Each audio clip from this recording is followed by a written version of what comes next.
કરી કે શંભુ શરણેની બે લાઈન લેવી એ આજે આપણે ફરી લેશું. આપો દષ્ટિ માતે જ અનોખું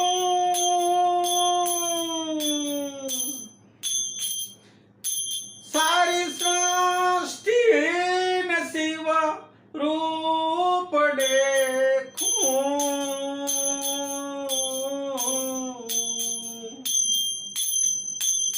મારા